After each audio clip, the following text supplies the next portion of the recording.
বন্ধুরা, কত জিয়াল মাছ আনো। এখান থেকে আমি 3 পিস জিয়াল মাছ ভালো করে কেটে কুটে ধুয়ে নিয়ে রান্না করব। কড়াই বসিয়ে ধনে দিয়েছি, জিরে ধনে আমি ভালো করে একটু ভেজে নেব। জিয়াল মাছ রান্না করব, তার জন্য আমি আলু পেঁপেটা একটু হালকা সিদ্ধ করে নিচ্ছি। ধনে জিরেটা ভালো করে ভেজে নিয়েছি, নামিয়ে নিয়েছি। এবার আমি কড়াই বসিয়ে দিয়েছি। কড়াইতে আমি মাছ ভাজার জন্য তেল দিয়ে দিচ্ছি। তেল গরম হয়ে গেছে, জিয়াল মাছগুলো আমি একে একে ছেড়ে দিচ্ছি।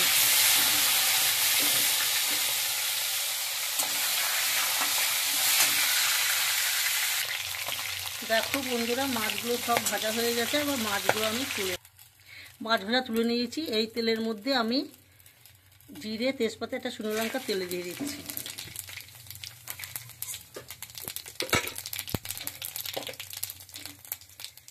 হালকা পেঁপে সিদ্ধ, আলু সিদ্ধগুলো তেলের মধ্যে আমি ছেড়ে দিচ্ছি।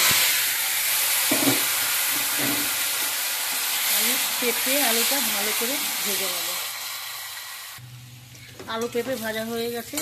আমি এখানে কটা কাঁচা লঙ্কা, একটু আদা ধুয়ে নিয়েছি, দিয়ে দিচ্ছি।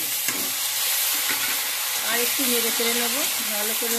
আদা আর কাঁচা লঙ্কাটা একটু নেড়ে চেড়ে কষিয়ে নেবো।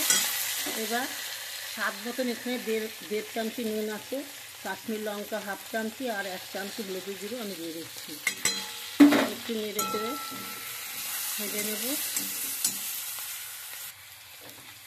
ভালো করে। হলুদ, লঙ্কা, নুন টুন দিয়ে ভালো করে কষানো হয়ে গেছে।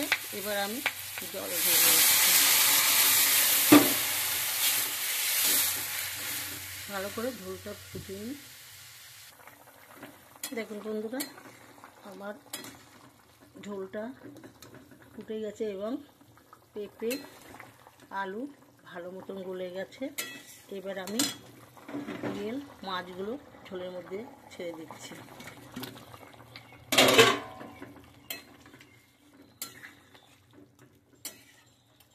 আর একটু ফুটবে। জিয়াল মাছের ঝোল আমার হয়ে গেছে। এবার আমি যে ধনে গুঁড়োটা ভেজে রেখেছিলাম বন্ধু, সেই একটু ধনে আর জিরে গুঁড়ো দিয়ে দিচ্ছি। আমার জিয়াল মাছের ঝোল হয়ে গেল।